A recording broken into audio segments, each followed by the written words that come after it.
I owe you an email. And Caroline and Cedric and Emma and Alex, thanks y'all for being here. Since we're a small group, I'd love to do a little bit of back and forth today, and Mabel's going to keep eyes on the chat for me as well. But what we are here to talk about today, my name's Andy Larson. We're going to talk about the folks that are taking their first kind of forays into intermediated market channels. So I'm assuming y'all are farmers, and I want to get to know a little bit more about each of your enterprises in just a minute here, because when we have a small group, I really like to know who I'm talking to. So I'm going to have this slide deck up and running, and I'm going to have a laser pointer running that I'll point things out with. But I would love it for folks to feel welcome to come off of mute and ask questions, throw things into the chat, interrupt me. We got plenty of time to go through these different topic areas. I always think we have plenty of time, but we always wind up having a shortage at the end. So anyway, I'm Andy Larson. I work for a shop called the Food Finance Institute. That's the little logo you see down here at the bottom left. We are a group of financial consultants for food and farm entrepreneurs. Really, our objective is to help you get your financial house in order so you can raise money and level up. Most of the folks that we attract as clients are farms and food businesses who are trying to grow. They're trying to move from a small farm to a farm with a store and a value-added processing business. They're trying to move from a mom and pop food shop into a regional brand, those kind of folks, and it takes money to make those changes. So that's where we spend a lot of our time with our clients working, is how to get them access to the capital resources that they need. One of the ways that we do this, and I would really encourage you to sign up for these with FFI if you haven't already got on our list. We do offer financial management boot camps, farm and food brand boot camps. Those are multi-day immersion type of trainings where we talk about finances to a nauseating degree, because I know everybody here is a farmer and not everybody here loves bookwork, but it's an absolutely necessary evil in order for us to be able to grow our businesses. I do a lot of one-on-one business consulting with farm entrepreneurs. We have coaching cohorts that are often contracted through other organizations, and we even have a Food Brands Fellows program, if that's the kind of thing that appeals to the folks in the room. These are the humans that they're the subject matter experts, I guess I would say, at FFI. And I promise this is the last slide for the commercial. Sarah is our director. She works in food systems and nonprofits. Tara works in innovative finance, usually the weird, complicated finances. But she's our founder, and she works in farms and food brands. Jamie's in food brands, also starting up, running our fellows program this year after our retirement from Brad Rostowski. Peter Robertson is in Madison. He's one of our food brands hired guns. And Eric DeLuca is over in the Northeast in Vermont, and he works in food systems and strategy as well. So a couple of folks in the room have already started doing what I was going to ask them to do, which is what it is that you're up to, what you're farming, your enterprise, and what wholesale channels you're considering. So Emma, looks like you're just getting started in mushroom cultivation. Okay. Bruce, Controlled Environment Farming, Inc. in Mundelein, Illinois. So I'm assuming that's indoor production. Would love to know what some of the crops you're producing look like. Caroline in Ann Arbor, Michigan. Good Neighbor Farm. Cute, like it. Fourth season, 2 acres of organic vegetables. God bless you. Also Midwest Regional Inspector for the Real Organic Project. Okay, very neat. For those of you who aren't familiar with the Real Organic Project, it is an up-and-coming brand. You might want to talk with Caroline about it in some detail. Alex, Director of Local and Sustainability for a produce distributor in Chicago. Also, have a location in Kenosha. Very good. On the road. So be in the chat. Okay, sounds good. Who have we missed? I haven't got anything from Cedric thus far. So Cedric, if you want to plug in what you're up to and where you're at. By the way, is there anybody in the room, and you can either type something into the chat or just give me a little digital raised hand or whatever, that are already selling into wholesale channels? And when I say wholesale channels, I don't necessarily mean, distribution centers for large scale retail grocery or anything like that. In my mind, wholesale is anything that's not direct to consumer. You're selling into an intermediated market. I personally sell into restaurants and retail stores. We can talk more about that in a minute. So that's my, sort of wholesale market channel. Is there anybody in here that's already selling wholesale? And if you don't know how to do the little digital hand, it's under reactions down there at the bottom, I think.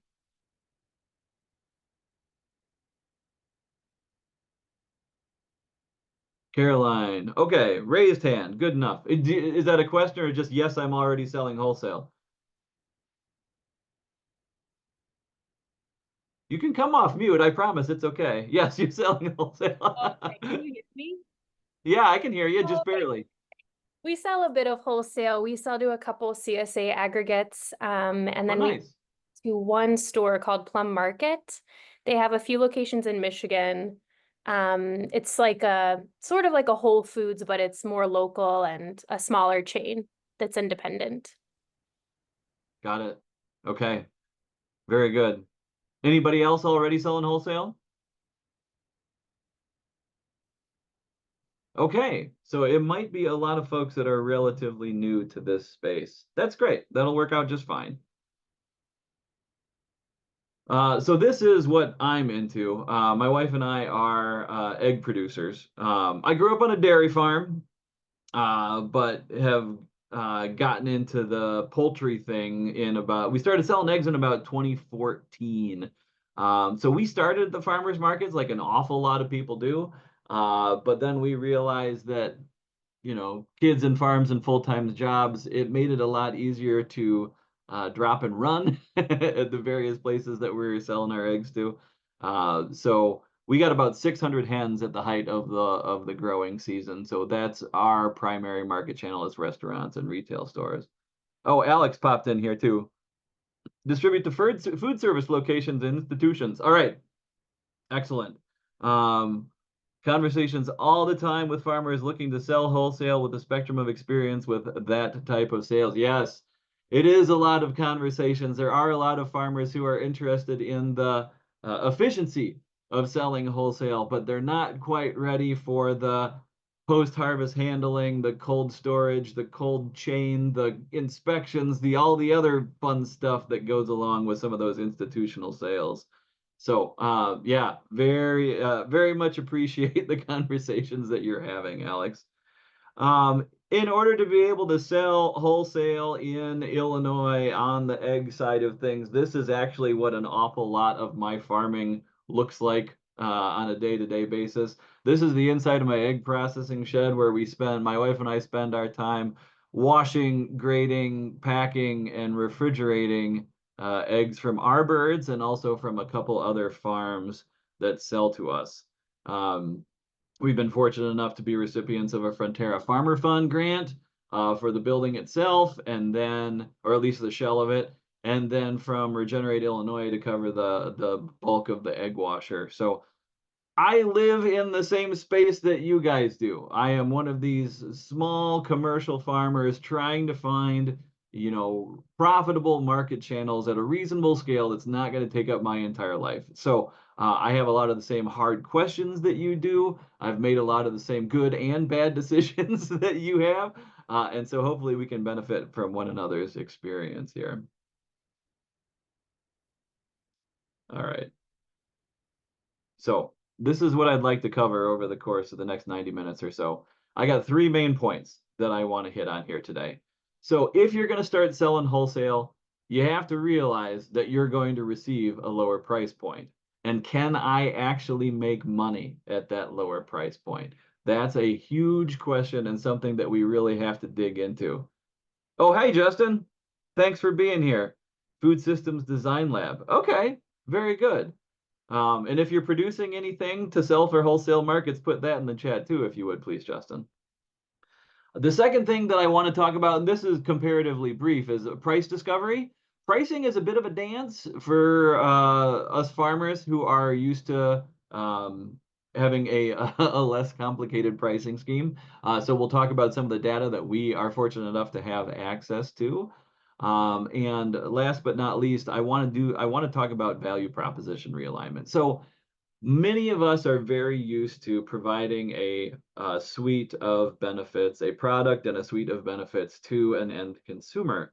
But does my customer in an intermediated marketplace, does the chef or the grocer or whatever want the same product slash benefits as the end consumer? Not quite. So we're going to talk a little bit about market positioning on our existing market landscape and how to solve the problems for the different type of customer that we're approaching. I keep failing at slide advancing, you guys. I'll get it here before too long. I don't know why there's an animation built in. Okay, just out of curiosity, is there, and I want you guys to talk if you're able, so I want to make this a back and forth if we can. Is there anybody in the room who can tell me what an enterprise budget is? Who's nerdy enough to know besides me?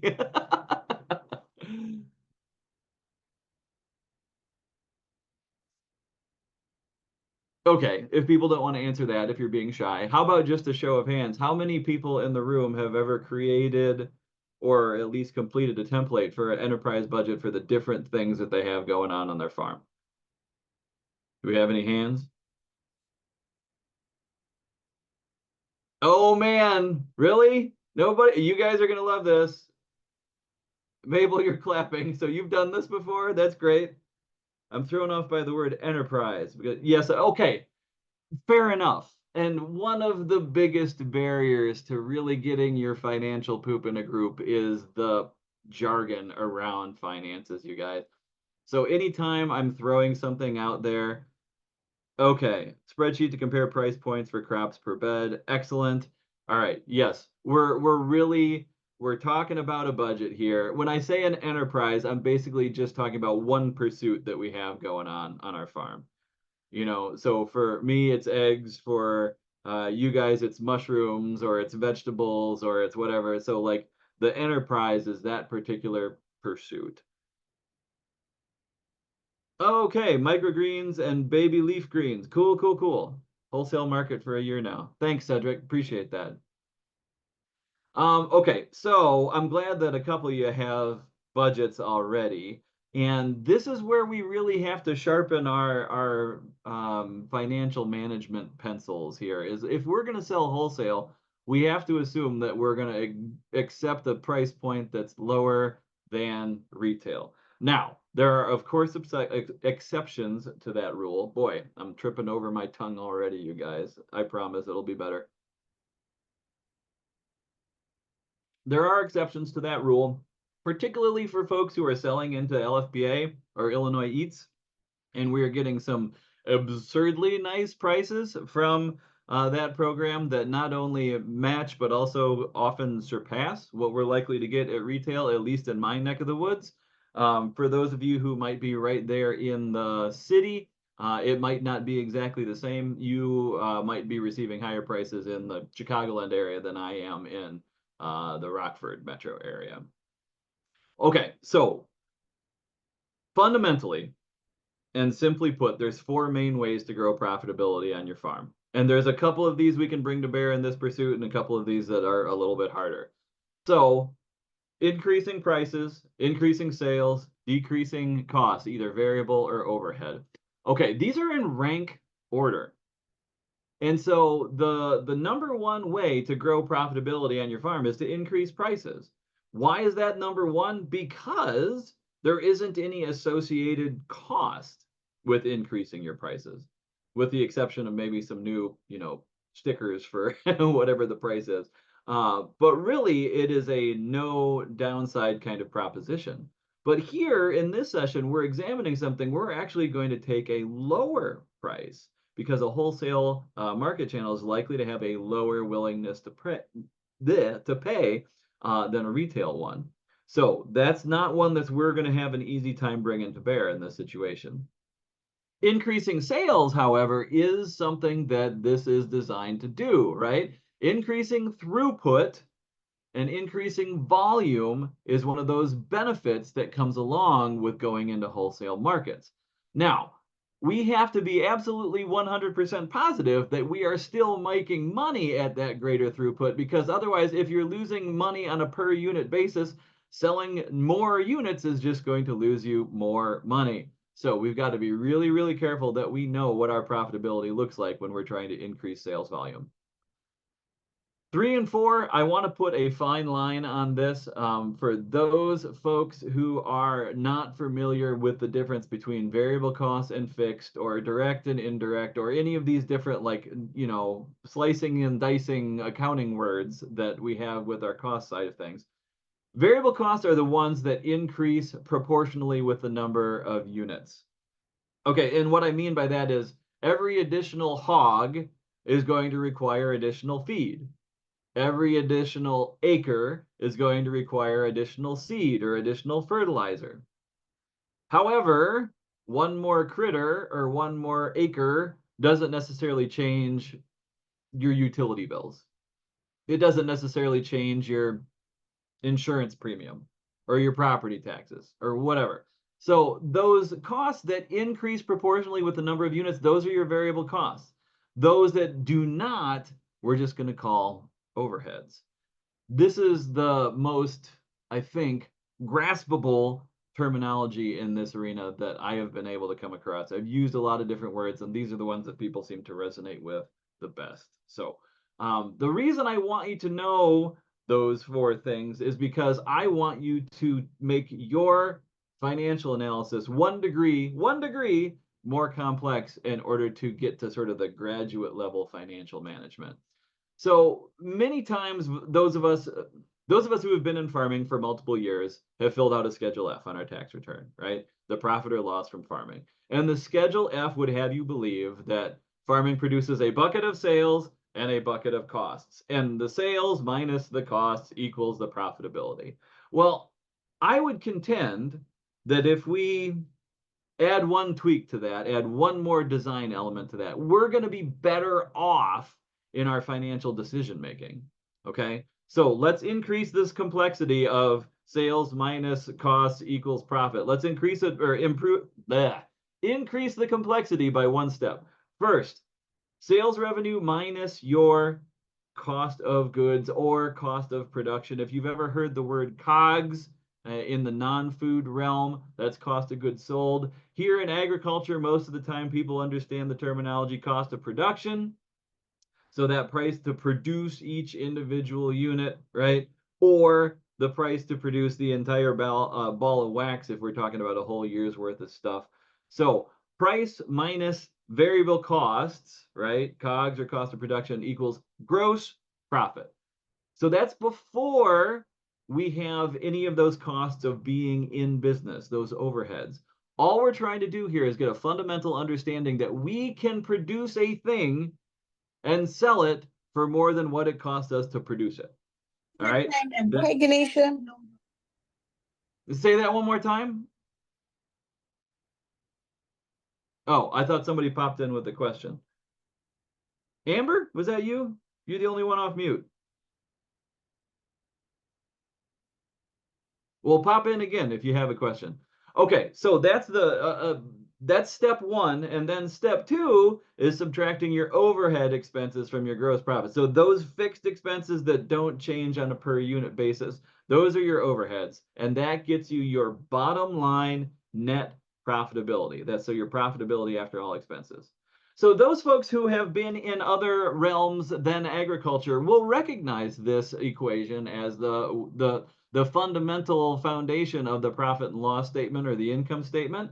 But a lot of times, folks in agriculture have never had to add that additional tweak. I would argue that it's really, really beneficial, because if you can reduce your variable cost, your cost of production, that multiplies out by every unit that you produce on the farm for that enterprise. So if I can reduce my chicken feed cost by $100 a ton, and I buy 100 tons a year, $100 doesn't sound like a big deal, but if it's 100 times 100 and I'm saving myself 10 grand over the course of the year, that starts to make a real dent in my expenses. Or I can switch insurance companies and reduce my premium by $200, you know, whoop-de-doo. $200 is $200, but that's all it is. It doesn't multiply out by every unit. So that's why there's that order. Price, volume, variable costs, overhead costs. Those are the things that you want to examine when you're trying to increase profitability. So let's dig into an enterprise budget real quick. And I'm just going to use an example that's pretty simplistic. It can be adapted for any kind of farm pursuit that you guys want to do. We're going to use my farm as an example. Currently in the business of pastured brown egg production, have often considered pastured pork production, some of those free range hogs out in hoop buildings and things like that. So we're going to talk about how an enterprise budget works. So those pieces of terminology that I introduced already are on display here. We've got the revenues up here at the top, the total sales. We've got your variable expenses right up here in the second piece of this enterprise budget. So my total sales minus my total expenses give me a gross profitability, right? And to find the gross profit margin, that percent, all you do is divide 27,000 by 63.8, and that gives us that 43% gross profitability. And then we're subtracting our fixed expenses down here at the bottom. This is not an exhaustive list of fixed expenses, but I would argue that the fixed expenses list consists of everything that you can't easily divvy out by a production unit. So for example, if you've got a complicated farm with a lot of vegetables that you produce and you have an advertising budget, it's really hard to allocate a certain percent or a certain dollar amount of your advertising budget to your carrots, right?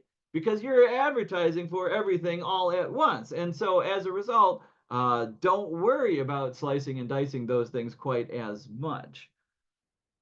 So let's show how that looks when we're going on an enterprise by enterprise basis. So what this does, so the Schedule F shows you if you're profitable.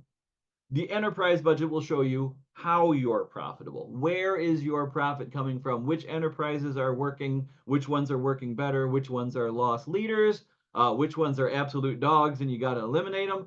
This kind of analysis is going to help you stop spinning your wheels and working on unprofitable pursuits. And one of those things I should be very, very abundantly clear about. I tell all my clients that you can be a low cost producer, but someone else might be a lower cost producer. In that circumstance, it might be just as beneficial for you to sell their stuff as it is to sell your own. So reselling is one of those things that's not illegal, immoral, or otherwise problematic. It's something that you can add to the mix if you need variation, if you need diversity in your marketing. Okay, so we'll look at the eggs and the hogs separately. Right now, the sales are just number of units by price. 53% of my total sales for the year are coming from those eggs. If I add 60 heritage hogs to my business, 47% of my sales, or 29.7, would wind up coming from the sales of that pork. Okay, so how do things look from an expense standpoint? So I've got all my expenses divvied out, my costs of production for these two different species. What's the cost of buying the initial critters, feeding them, what kind of supplies have to go into the thing, any kind of inbound freight or hauling, and then interest I might have to pay on that production. Same with the hogs over here on the right. And so what it shows me is that after all these costs are taken into account, I have a gross profitability of almost 18,000 from the eggs and 9,000 from the hogs. So this is 300. This is my wintertime flock, 330 birds and 60 hogs. So 53% gross profit margin from the eggs, 31% gross profit margin from the hogs. You'll notice I don't have any labor on there because my labor is just me and my wife. It is unpaid, and sometimes my kids when they're in a good mood, but not often. The labor is unpaid, at least not from a wage standpoint. We're going to talk more about this in just a minute here. So I filled in the actual expenses for each of these different costs of production from each of these different enterprises. And then the fixed expenses, which are hard to divvy out per species, per crop, per enterprise, All I did is I had the totals here and I allocated those totals by these sales percentages. So 53% of $456 is $243.69. No, nothing more complicated than that. So it's just purely allocated by sales percentage. And this gets me the bottom line net profitability for each enterprise and for the farm in total. These are made up numbers. These are pretty realistic, right? I know what it costs to produce these eggs. I have a good idea of what it would cost to produce these hogs. So these are pretty realistic, and these are kind of just based on what I do right now. All right. So this is a good example of a side-by-side enterprise budget, trying to examine how these different enterprises contribute to my farm. So I already mentioned that the overheads are allocated by those sales percentages. I want you to keep something in your brain for a second, real quick though. 53% and 31% right here at the gross profit margin level. 53% for the eggs, 31% for the hogs. Sounds pretty good, right? But I want us to get real about labor. There is an option that, something could happen. We could get hit by the beer truck and have to pay somebody else to do the labor because we got a broken leg or whatever it is. Um, so the thing that I want us to be very realistic about is figuring out what that labor is worth. And there's a couple of different ways that we can do that. So what I did here is I added 20 bucks an hour for my labor, my and my wife's labor, in these two different enterprises. And so remember, this last slide, we showed 53% profitability and 31% profitability. Well, if I do 20 bucks an hour for our labor over the course of a year at 15 hours per week, we're spending 15.6 in labor. These hogs are a shorter time span. There's only 117 total hours at 20 bucks an hour, so a much lower labor expenditure. So instead of 53 and 31, I'm looking at gross profit margins of 23 and 7. So when I factor in the amount of time that it's going to take somebody to do this, it drastically changes what those gross profit margins look like. It drastically changes the competitiveness of these different enterprises with one another. Now, I know it's a sticking point that folks don't love putting a specific price on their labor. They don't know what to pay themselves. Is it, what they could get working in town? Is it minimum wage? Is it somewhere in between? So if you're uncomfortable with this, another way that you could do this is do this real cash cost analysis like I have here, and then just divide. If I show my calculator, let me see if you guys can see it. I can't even get to my doggone, there we are. Can you guys see my calculator when I pull it over here onto the screen? Yes, no, maybe? I'm not seeing it right now. Not seeing it. Okay, well, that's fine.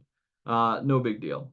The thing that I want to demonstrate, I guess, is that in this circumstance, instead of doing a per hour charge, the other thing that you can do is take your net profitability at the end of the year and divide it by a total number of hours.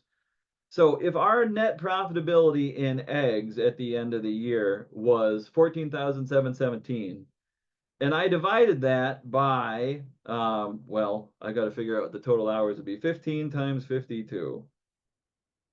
So that is 780 hours. So if I took 14,717 divided by 780, I get 18 bucks an hour. So that's not a real thing. It's not 18 bucks an hour in your, well, it kind of is. It's just kind of a way to understand what kind of compensation you're receiving for the work that you're doing. So if I took the hog profitability of 64.59 and divided that by those 117 hours, I get $55 an hour in return. So having that number of hours of human labor really changes the overall picture of what an enterprise is doing for you on a profitability standpoint. Because frankly, the biggest limitations that we have in our lives are time and money in our farming lives. And so if time is a limitation, we have to figure out how to use our time most efficiently, especially if we're going into lower price point channels like wholesale. The other thing that you can that I wanted to point out is that once you have a gross profit margin, you can figure out a break even by throwing in what your profit goal would be. So if you considered $50,000 as your profit goal and you threw profit in as a fixed expense, that's another way to figure out what your profit or loss looks like from a whole farmer enterprise standpoint. So we've got to be real about labor, and it's not just real. Oh, Justin, I see a question from you. I'll get there in just one moment. Labor is not just real from a production standpoint. I want you to consider marketing channels and their labor as well, because that factors into things. So just a quick example that's going to be, I think, illustrative of why a lot of you are probably here. Let's do a comparison of what I'm selling to farmers markets versus restaurants. If I have a $5 sale price at the farmers market minus my cost of production, my COGS, I get that $3.35 times 105 dozen eggs or so for one farmer's market visit gets me that 352 bucks in gross profitability, right? That's gross profit. That's just minus my cost of production. But then I take out my miles. So I got $320 net profit. Whereas if I'm selling to restaurants and I can only sell for 4, I have less per unit profitability, about the same number of miles for the egg route, but let's throw in time. If you're paying a person 7 hours to do the production and 7 hours to do the marketing, you divide that 320 by 14 and you get $22.82 of profitability per hour.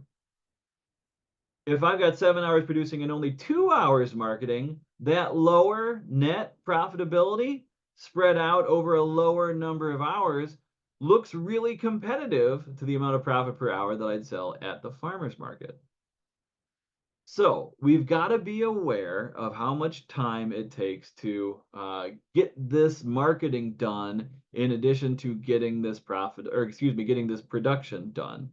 And so the ways that I would do this, you could do a full economic analysis on what your hour is worth, or you can take your net profitability on the bottom line, divide it by the number of hours you spent in that enterprise. Either way, I think it's a really, really good exercise for you guys to understand how many hours you're spending in each of the different enterprises on your farm. Okay, couple of things in the chat. Justin, I'm not a farmer. A few questions. What is the range of gross and net margins that are considered healthy over the next 3 to 5 years? Great question. Are there any trends over the last few decades that highlight barriers that farmers and producers should be aware of? Okay, boy, you got some big questions here, Justin. And have you seen any correlation between number of full-time employees and scale of wholesale opportunities? Okay, so just to get at these pretty quickly, the range of gross and net profit margins that are considered healthy. Gross is all over the board. I see flour farmers that have a 90% gross, and I see dairy farmers that have a much lower percent gross. Sometimes even negative, depending. So the sort of COGS and gross profitability rate that's widely considered healthy in the food and farm marketplace at large would be 50 to 65% gross profitability. So you want to be somewhere in that neighborhood in order to know that you're going to have enough cash left over to pay your overhead costs. So that's what I would say is 50 to 65% gross profitability is desirable. Trends over the last few decades that highlight barriers that farmers and producers should be aware of. Hell yeah. Land prices are going up. Labor prices are going up. Absolutely. Those are going to be big things. Also, for those folks who are more mechanized, equipment prices are going up too. They've gone up quite quickly as the appreciation in land values and the appreciation in price over the course of COVID went. So hopefully some of that is slowing down, but it has been a major barrier, especially for new folks that are trying to get in. The price of land and infrastructure and equipment has been astronomical. The correlation between the number of full-time employees and scale of wholesale opportunities. Yeah, I mean, absolutely. There are farming pursuits that allow you to have a small number of humans and still pursue wholesale markets. And those tend to be your more extensive operations like grain, confinement livestock, those kind of things. You can be a relatively lean team and still produce a comparatively large volume. I would say that most of the folks that are in the audience today are probably going to be a little bit more like the specialty crop side. And so it's going to be a more extensive type of production pursuit. And so, for example, if you're in vegetables, there's absolutely a correlation between number of employees and wholesale opportunities. You got to have a lot of human beings that can do a lot of planting, watering, weeding, harvesting, washing, and distributing in order to have, pallet quantities of, broccoli or rutabagas or whatever it is. So absolutely, there's some correlation in certain industries. I don't know if it's a a straight line in all industries. Okay, so hopefully that got to the crux of your questions there, Justin. And we can dig into those more at the end. I do promise to leave some time at the end as well. So it says my screen sharing is paused. Are you guys seeing what I'm sharing right now? I'm trying to move into the price discovery thing. We're still seeing enterprise budgets. Huh. How do I unpause my screen sharing? I'm going to stop and start again. Okay, Mabel, let's try that.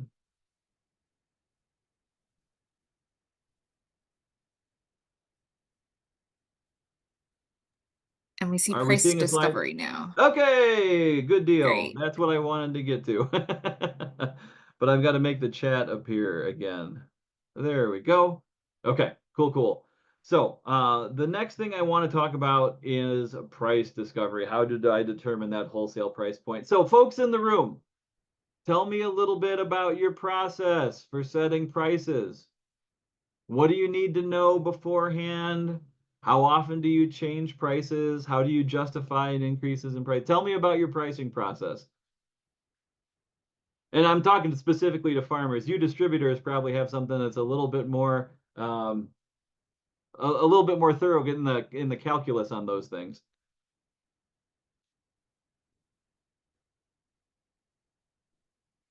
You can come off mute, I promise. Even if you didn't comb your hair or whatever, you can still come off mute, you guys. Come on.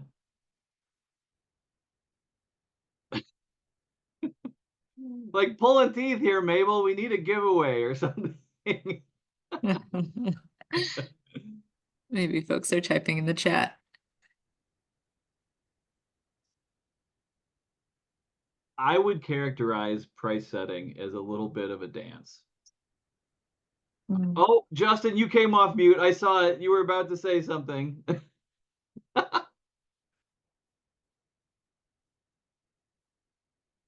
And we don't hear you saying anything, unfortunately. Maybe your audio isn't working. We also have some responses in the chat. There we go, Justin. Now we hear you. Yeah, thanks so much, Andy. Again, I'm not a farmer, but my brain goes into the phrasing of cost plus. That's what I was going to put in the chat. Okay. I mean, it's just understand. That's why I asked the questions earlier about the range of margins that are considered healthy, because if you understand, what margin you're actually after, then you can start from there and then work backwards and see if I understand how much my rent is, how much my land is, insurance, all that stuff. I have one part-time employee, and I know that I need to be in the range of 55 to 65% gross margin. Then I can work backwards and set a price from there. Then the other one I'm thinking of is like, I'll call it like value-based pricing, where you just sort of see uniquely what you might be able to characterize your product as. Let's say you do like organic, I don't know, it's organic microgreens, and there's a story behind it and there's something unique behind it, and you really want to highlight that, then maybe you can come in a little bit over the market average price because of your marketability, and you can start from that place. But those are the two methods that come to mind for me, even though I'm not a farmer, but those are the things that come to mind. I love it, Justin. Slow clap. That's a beautiful answer. I'm very appreciative of that, because I would say that that's some of the pricing theories that non-farming industries often build into their products, and it's something that we in agriculture often do not. Like having an objective for a gross profit margin, or for just a net number of dollars you want to end up with at the end of the year, is so freaking important, you guys. Because otherwise, if you don't have an idea for what it is you're trying to make at year end, and you don't have an idea for how much profitability you're going to get out of each of these enterprises, then you have no idea what scale to be at, you have no idea what price to charge, and you're just kind of shooting from the hip. And a lot of us get by with that for a long period of time because we see this one major constraint, which is, what are other people charging on the marketplace?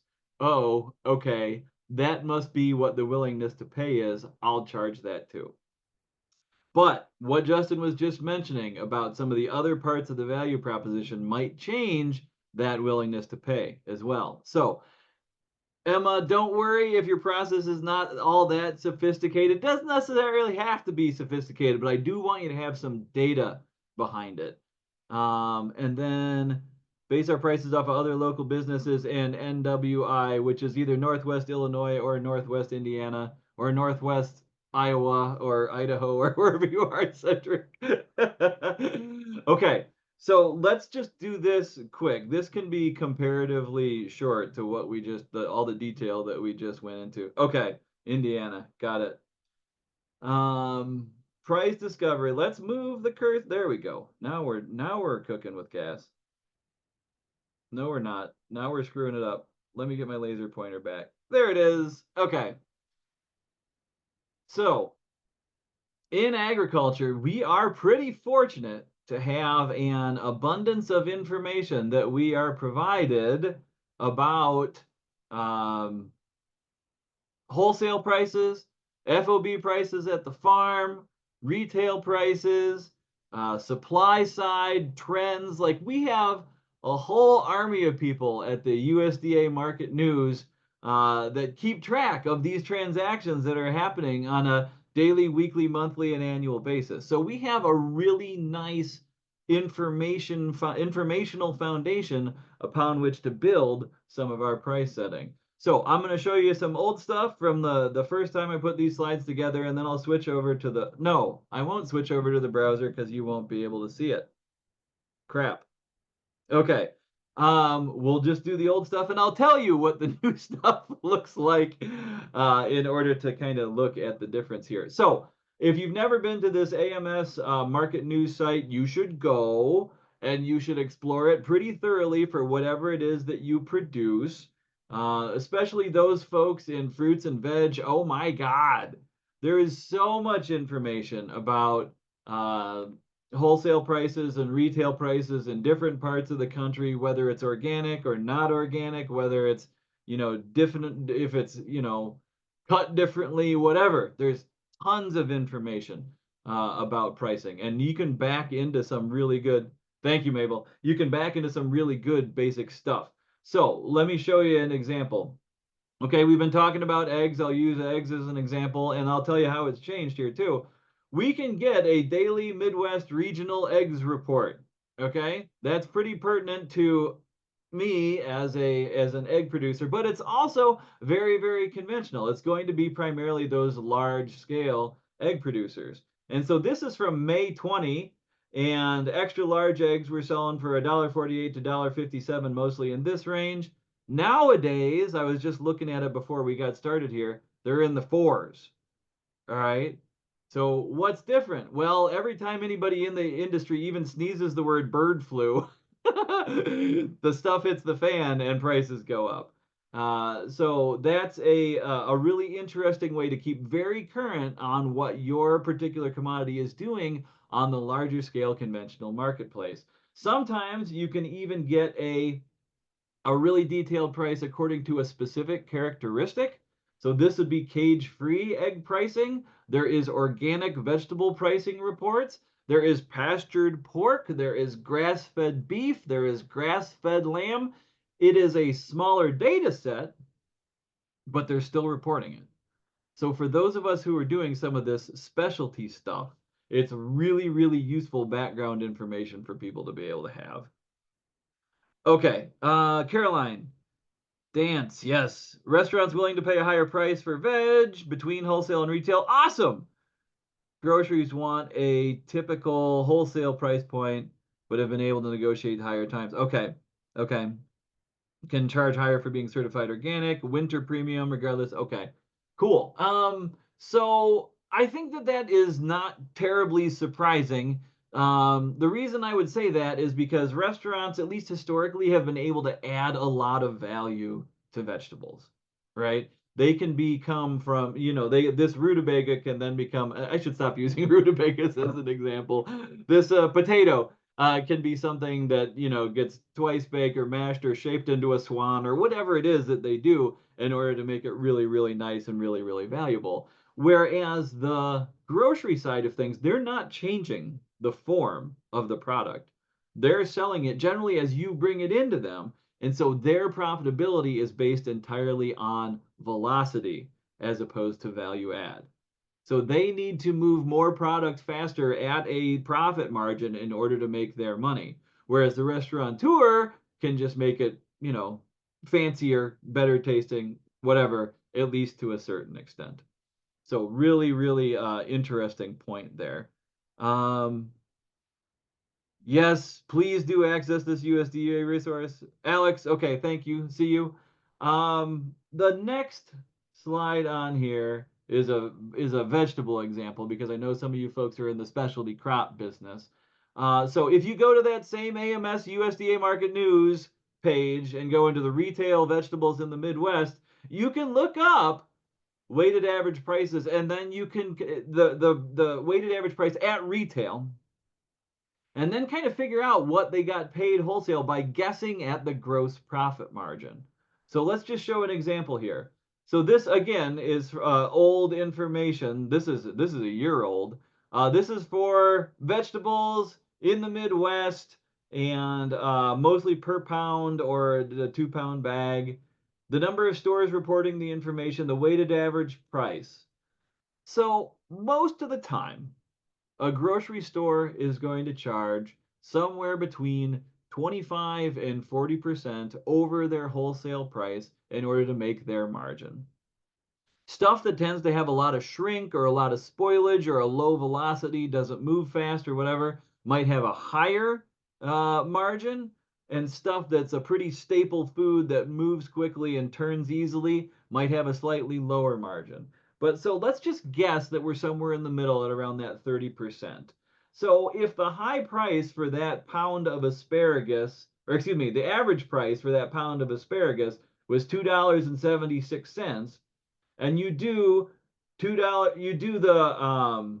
$2.76 times 1 minus 30%, so 70% of that 276 gives you $1.93.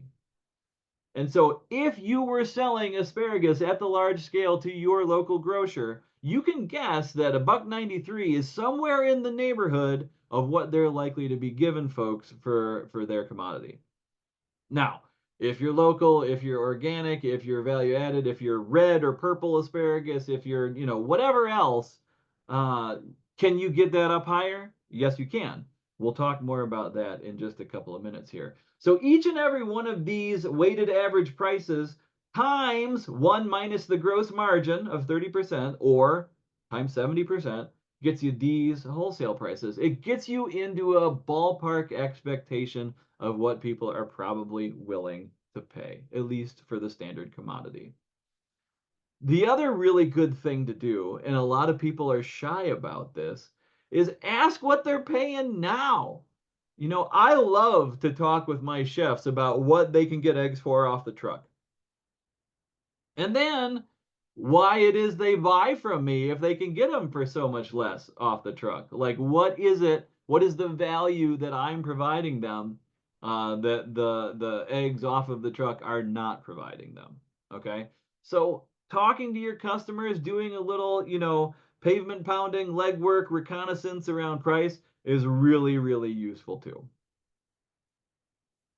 So yes, there are lots of things that we should be doing around pricing and profitability. We should have a profit objective. We should have a per unit profit margin objective. But at the very least, we're going to be constrained by what the market is willing to pay. Don't be, don't think that there's nobody that will pay higher than the wholesale price on the USDA page. That's not the case. That's why it's a weighted average. There are people that go higher. Okay, so that's a really simplistic look at pricing and how we can figure out that sort of wholesale price that's on the market. Also, asking other peer farmers, who are doing a similar thing, what they're charging can be really, really useful. Ask them what they know as far as how their price compares to other people's. Questions about pricing. I know that this can be sort of a fraught topic area. I'd love to know if people have anything else that they wanted to dig into before we move into value proposition. Oops. Hard to drink with the lid on.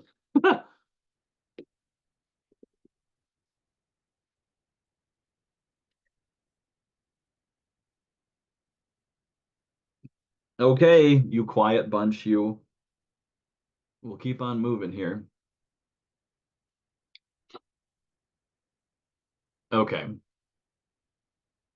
Value proposition. This is 101 level stuff. This is not rocket surgery, you guys. Value proposition is simply the basket of product and benefits that you're providing, that you're promising. And so it's one of those jargony pieces of terminology, right, that we need to overcome. Don't think when you hear business model or variable costs or value proposition or gross profitability or cost versus accrual, you guys, this is all stuff that accountants say to make themselves indispensable. It is relatively straightforward most of the time. And so having a person like me or someone with the SBDC or some other business coach that can help you type out, what these different pieces of terminology mean are going to get you a lot further along in your financial management. So are you trying to sell what they're trying to buy? When we first got rolling, these were our customers, right? We were selling at the farmer's market and we had the Gaia Earth Mother with the dreadlocks and the kid and the baby Bjorn and the Birkenstocks, and they were asking about, the difference in health between organic and non-GMO and conventional products. Okay. That was one of our sort of customer archetypes. The other was the retired country club lady who does a lot of volunteering, mostly for like eco organizations. She really wants to save the earth. She's not as worried about, personal and family health, but it's still people and planet needed to be made more healthy by our products. So that's our customer. And that was the customers that we had in mind for a really, really long time, even after we started transitioning into the wholesale market. But then, I did a lean business model canvas, you guys. If you've never seen this tool before, go Google Tilburg University lean canvas, and they have a wonderful little tool that we talk about in boot camp at some length. So I'm happy to go into it some other time with you guys who are on the call. But so like our customer, our end consumer, didn't necessarily change drastically when we switched over into a wholesale market type of pursuit, but the person who was writing the check definitely changed. Like it wasn't, $4 or $5 worth of cash handed over from the end consumer. It was a chef or it was a retail grocer they were the ones who were writing us the check for these things. And at first, we didn't immediately think about what their problems were, because it's like, oh, well, they've got the same kind of customer base that we did at the farmers market, so probably the same kind of values, right? Eh, sort of not. So when you're going into a wholesale market channel, you got to think about your customer and your customer's customers, and which of those folks is actually writing you the check. So what I had to do is, instead of creating that goofy little archetype of the end consumer, I wanted to create something that was much more related to the actual institutions or firms or businesses or whatever you want to call them that were providing that were paying us for the product. And so it became relatively easy, and you can do this for a lot of different types of, intermediated marketplaces. They oftentimes have industry terminology, and with a little bit of Googling, you can sort of figure out what that industry terminology was. So I learned that the restaurants that I sell to are contemporary casual. I didn't necessarily know that at the time. My idea was that it was just local independent stores that actually gave a crap about where their food ingredients came from. But those were kind of hallmarks of this sort of contemporary casual restaurant. And then I had to think about who that contemporary casual restaurant is selling to. So target customers, young urban professionals who want delicious, on-trend, Instagrammable cuisine in modern environs with a chill vibe. I wrote that as a compilation of a bunch of different descriptions I found of what a contemporary casual restaurant happens to be serving. And so I was like, okay, if we're selling to yuppies and conspicuous consumers, that's not necessarily the same folks that I was selling to at the farmer's market. So the demands might be a little bit different. Natural food stores. Target customers are conscientious consumers. Cook and eat foods that support the health of the person and the planet. That seems to track a little bit more closely. Not as much change having to be made for that particular market channel. So, is the value proposition that I originally came up with, your promise of benefits to your target customer, is it the same? Not always. So the way that I think is a really good way to characterize this for an intermediated marketplace, like a wholesale channel, is what job is the customer hiring a potential product for? They're no longer buying eggs in order to eat them, right? The way that an end consumer would. They're buying eggs in order to prepare them. They're buying eggs in order to make a souffle, in order to make scrambled eggs at a diner, in order to, whatever. The job that the retail grocer is hiring a product for is something that's going to move quickly, something that's going to have profit margin and velocity for them. So we need to be able to solve their problems rather than the end consumer's problems. So it becomes a whole new characterization. And the way that we can characterize this is not necessarily exactly the same as what we've done it before. So one of the things that I really want to point out is that your value proposition is more than just your origin story, especially when you're dealing with wholesale market channels. I wrote this off the top of my brain, off of all of the different sort of farm descriptions I've seen on Facebook and Instagram and websites and all that stuff. I work with a lot of farmer clients. I see a lot of their websites and social media, and it is disturbing how much most of them look like this from an origin story standpoint.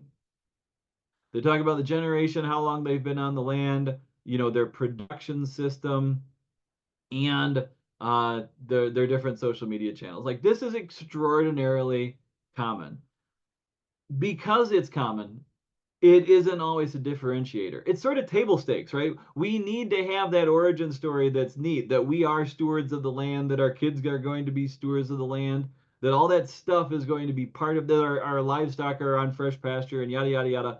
All that is sort of just needs to be there.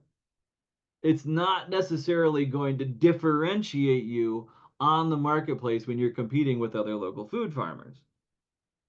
It's a thing that you need, but it's not adequate in and of itself.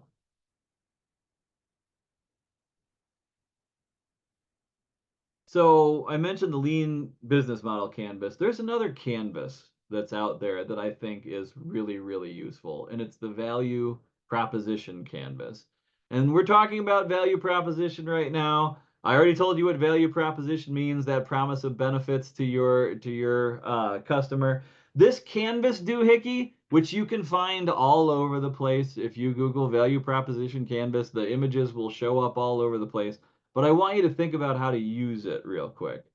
So why is it a square and a circle? I have no freaking idea. I don't know if that makes it more memorable somehow or whatever. But what you're doing here is you're creating a customer profile and you're creating a value map. Okay?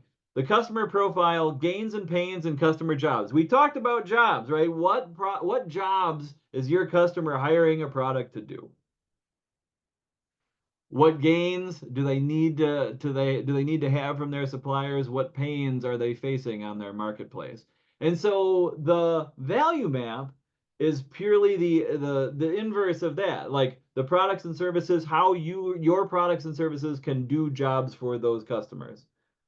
The gain creators, what you can do to provide them gains. Pain relievers, what you can do to alleviate pains. Let's use the example here just to put a more easy to understand rubber meets the road kind of thing. So in this circumstance, let's talk about a chef as a customer for this value proposition canvas.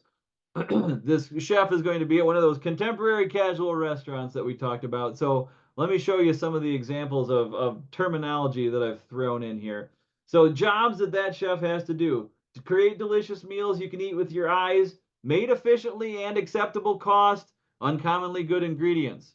Okay. Oops. Mabel, I'm in. Okay, you got them. Thank you. So those are the jobs that a chef in a contemporary restaurant has to do.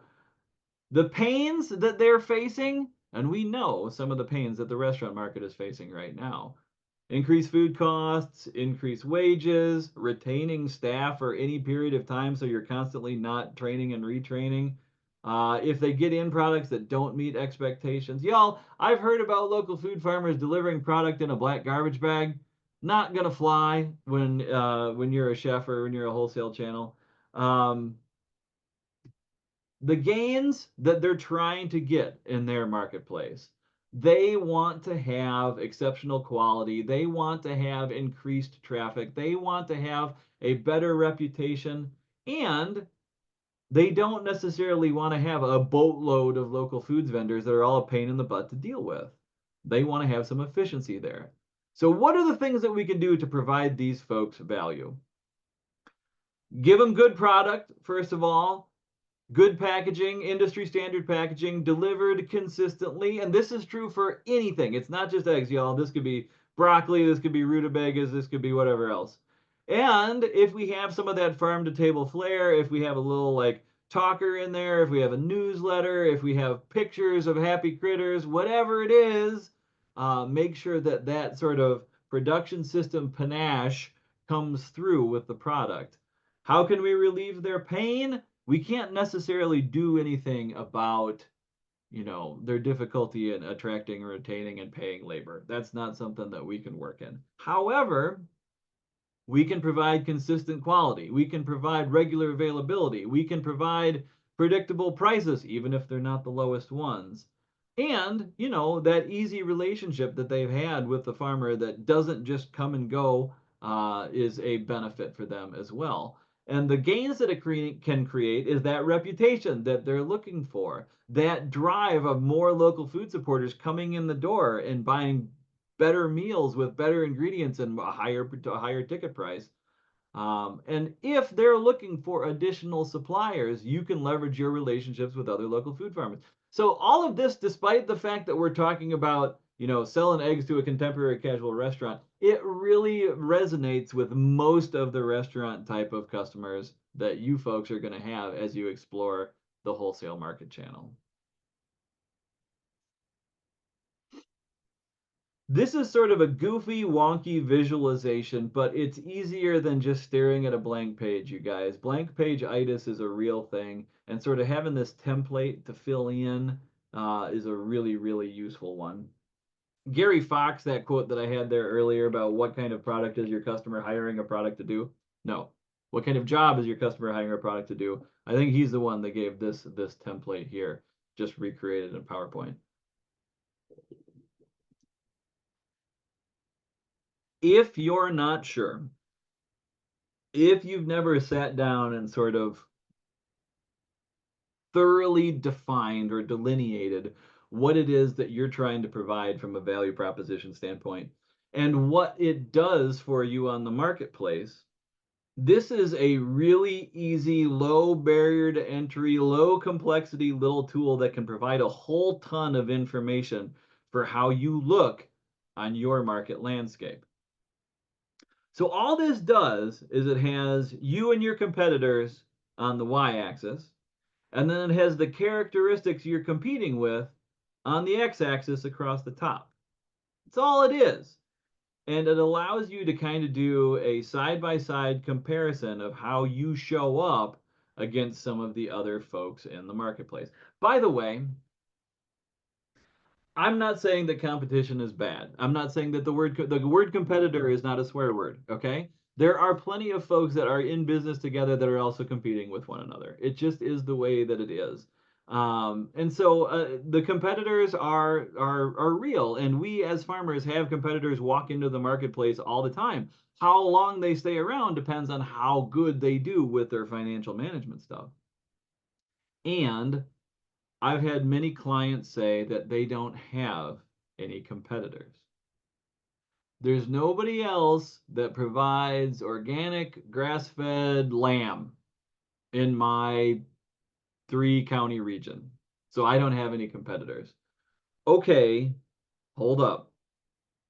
If somebody comes to the farmer's market and you're all out of organic grass-fed lamb, does that mean they're going to walk away without any animal protein that day? Probably not.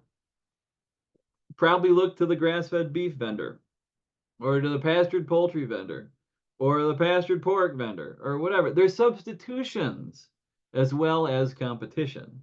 So we've got to think about whether or not we're competing directly with the same products or just other sort of products within the same category. You could very easily be a lamb producer that's competing against a beef farm, a pork farm, and a chicken farm. Okay. So if you've ever looked at the dairy case and looked at the eggs, there's a bazillion different claims on there, right? Like a lot. There's a lot of different claims on there. There's so many. And so some of you guys might have a little bit less sort of complexity as far as labeling terminology, but still, price is always going to be there. Quality is almost always going to be there. Knowing your farmer, certified organic, non-GMO, those are almost always going to be there. So, just make this silly little matrix, this little differentiation matrix, and show how you stack up. So in my circumstance, I'm not trying to give like a numerical rating. This is more like a thumbs up, thumbs down, thumbs middle kind of thing, I guess. So price, I'm not the highest, I'm not the lowest. Thumbs middle, right? Quality, thank you, Mabel. Quality, good. Consistency, very consistent. Every week, same amount. Hopefully the quality stays according to the point in the laying cycle. But yeah, consistency up there. Volume, medium. Can I provide you, 60 cases a week? No, I cannot. Can I provide you 6? Maybe. We can talk about it. They are free range. They are on pasture. They are non-GMO fed. Okay, good. Thumbs up. They're not certified organic. And that's kind of a yay or nay thing. So I guess that's thumbs down for us. Do we use sprays? No, but we're not certified. And so, no, the farmer, do we have a relationship? Yes, we're the ones that are bringing the eggs into the kitchen. So that direct connection is there. So how does this look compared to some of the other firms that are in the marketplace with me?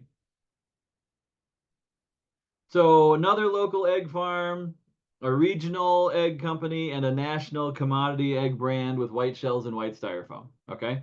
The other local egg farm might have higher prices, just as good a quality, medium consistency, and lower volume. Okay, so we can have a lot of the same production characteristics as they do, but some of the more promises of services that they don't.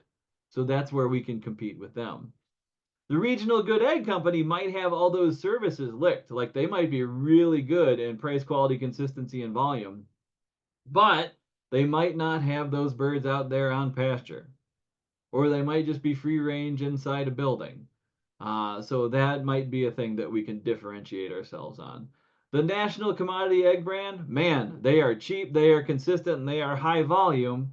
Quality and production considerations, maybe not so much. So where we can shine is this combination of services and product benefits that our competitors can't offer. So all of a sudden, we have an idea of what makes our business defensibly unique. We are acting like a larger scale supplier while providing all of that same local foods goodness that other family farmers are doing. So that is kind of our defensible uniqueness when we're trying to compete on our marketplace. This exercise is so simple and so telling, and I would highly recommend every single one of y'all do it.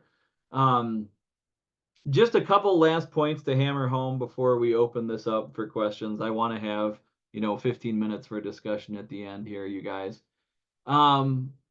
Once you have figured out your defensible uniqueness, beat them over the head with it. Make sure that they know what's making you unique on the marketplace with your competitors. So if you can, be very, very intentional about the words you use to describe your marketplace. And there can be, sort of a very brief slogan kind of thing, or there can be sort of a medium length statement that you could put on a, trifold brochure or on a website or whatever. Each and every one of the words in this little marketing message is very, very carefully chosen. Truly free range eggs, and by which I'm saying that they're not just free range in a building. Pastured is in there. Local family farmers is in there. Quality and sustainable price delivered. Farm to table is in. All this stuff is a 2-sentence collection of buzzwords, feel good words that make my customers very attracted to the product. And I would highly, highly encourage each and every one of you to put together a marketing message like this that highlights and drives home the market positioning that you have on your landscape, on your market landscape.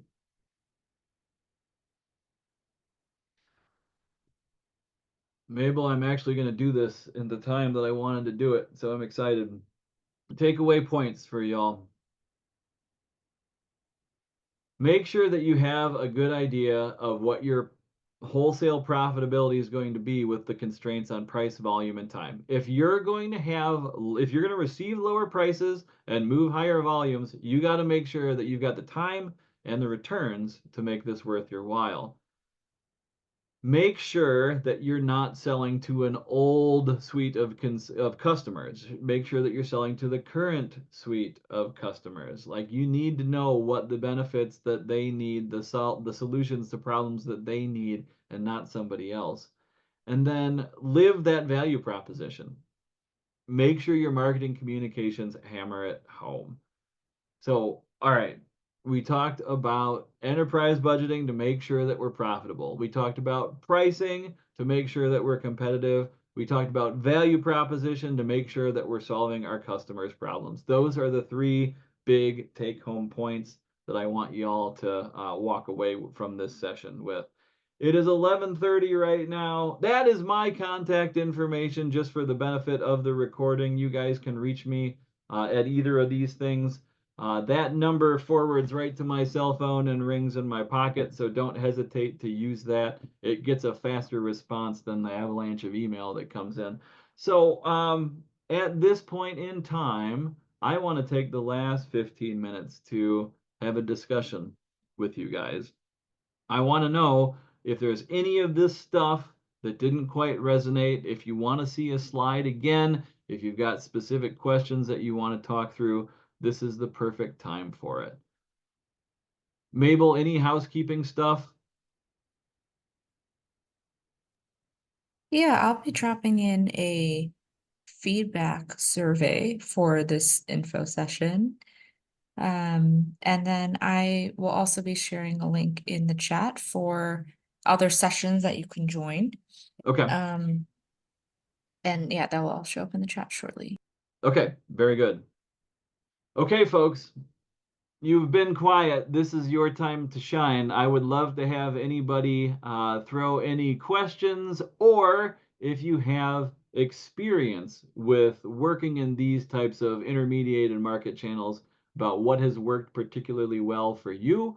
I think some of your producer compadres in the audience would love to hear things like that as well.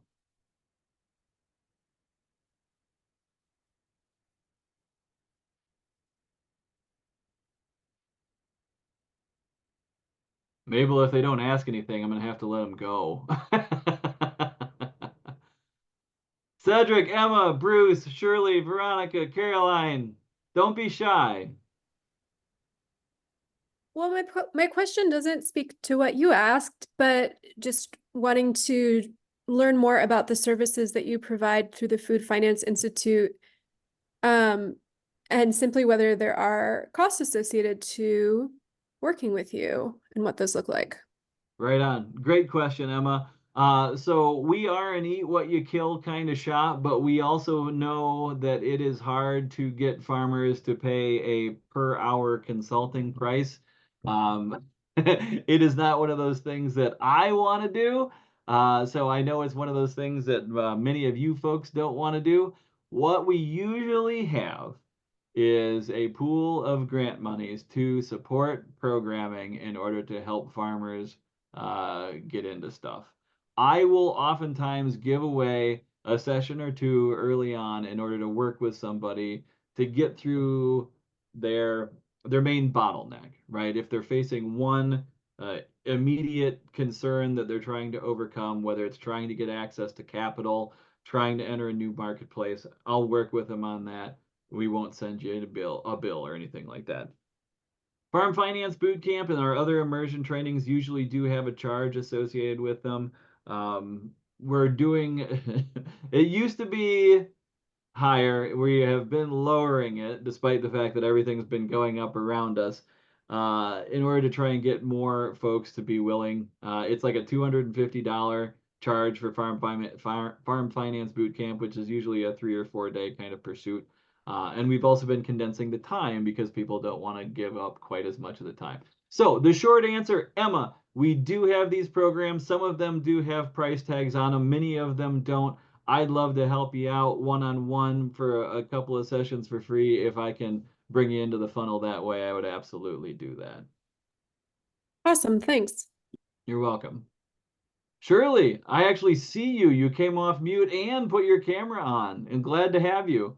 But I am not a farmer, and I just wanted to learn more about what the financial aspects are for farmers. So I heard you talking about the feed and different types of, if you're selling eggs to what type of organization.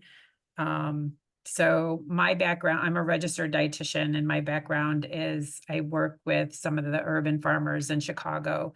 Yeah. And so it was just nice to be able to kind of understand some of the things that they have to go to be able to sell their produce or sell their eggs. Yeah. Yeah, like selling in Chicago is a whole different beast than selling in a little town in downstate Illinois, and I'm very well aware of that. And actually, this tool that I showed earlier, that little differentiation matrix, is worthwhile to have in mind when you're thinking about, selling in a crowded marketplace like the Chicagoland marketplace, because you really have to hang your hat on some of these differentiators. If you are the 30th entrant into a market channel rather than the third, you really have to have a thing that sets you apart and makes you defensively unique. If nobody else is certified organic and you can get that way, awesome. That might be one of those things that you can hang your hat on. It might be one of those things that you can charge a little bit more for because there's a higher willingness to pay for it.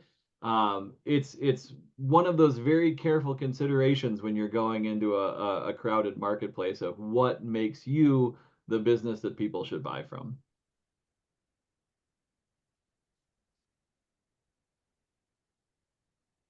What else did folks have out there? We have a question from Cedric in the chat. Okay. When getting your financial books in order, what statement is best to get started with? Ooh! Slow clap, Cedric. Great question. I like that. There's three. And the place that I often have folks begin is the balance sheet, because the balance sheet has some terminology on it that is a little bit more foreign to people, but it needs to be done in concert with an income statement or a P&L, whatever it is you like to call it. So those two, in my mind, are the most essential of the sort of traditional financial statements. There is a really nice way to get, so okay, Cedric, I'm just guessing that if you're first timing at some of this stuff, that you probably don't already have, and I can't show my browser, or I would. There's two places I want you to go to. One is the Michigan State University Extension farm financial statement templates. So Michigan State Extension has got what I would consider to be the most intuitive and yet complete financial statement templates for farms that I've seen out there on the marketplace anywhere. I love them. I recommend them all the time. Yes, Mabel, thank you, thank you, thank you, thank you. Those are some of my favorites. They're not complicated. So pull, if you can, from the same page, pull the income statement template too, Mabel, and throw that into the chat if you would. I love those two. I think that they're really important. So so we talked about income statements, right? We talked about sales minus variable costs equals gross profit minus overhead costs equals net profitability. Cedric, I would highly encourage you to do more than just what the Schedule F encourages you, which is sales minus expenses equals profitability. It's more complicated than that. Thank you, Mabel. I appreciate it. The other place that I would love y'all to go is that if you're doing this spreadsheet style and you're not on QuickBooks or Wave or Ambrook or FarmRaise or PC Mars or any of those other like software-based kind of things, there's a really, really nice spreadsheet, the University of Missouri Farm Record Book. And if you want to Google that real quick and throw that link in the chat for me, Mabel, that would be awesome. That is a spreadsheet that is mimicking the old school paper record books of old that farmers used to use. It is unlocked. It was completely adaptable. And instead of a consolidated cash flow statement where it says, all right, operating activities, investing activities, financing activities. Okay, that's all fine and good. But it gives you a month by month cash flow projection. Like it's going to show you where your money is going in and where your money is going out. And having that picture on a month by month basis is so important to a farmer because we have a funny sort of annual cycle, right? There are times of the year where there's a lot of money going out and not a lot of money coming in, and vice versa. And we have to make sure that there aren't going to be any cash flow gaps that we need to overcome. So those are the two places. Perfect. Thank you. And one of those is the farm record book. Unfortunately, when you Google it, it goes right to the link to the Excel file, and it is what it is. So those are the things that I would have you start with, Cedric, from a financial statement standpoint. But the most important thing to do is to start keeping tabs, start keeping track. Yeah, the first one, the farm record book, Excel. Yeah, perfect. Thank you, thank you. Start keeping track of things and make sure that the farm revenues and expenses are separate from the personal revenues and expenses. When you decide that you are going to go into the bank for your first capital infusion, for your first loan, you're going to need to have Schedule F, you're going to need to have a balance sheet, and you're going to need to have a cash flow projection for the upcoming year. Those are the things that you'll need to walk in with. So those are the things I would absolutely start with. But yeah, like I said, go 1 degree more complex than the Schedule F. Okay, very good. Thank you, Cedric. Who else has got a question out there? We got about 5 minutes left, 4 minutes left. Thank you for all that Googling, Mabel. I appreciate that. It's funny that it's only sharing one app rather than the screen itself.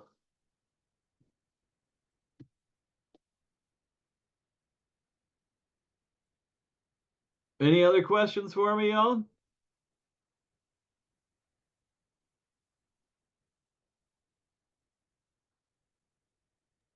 Oh, Cedric, you said Schedule F says if you're profitable, and what says how you're profitable? Your enterprise budgets. Your enterprise budgets show you how you're profitable, where the different pursuits are giving you profitability or not. Thanks for picking up on that.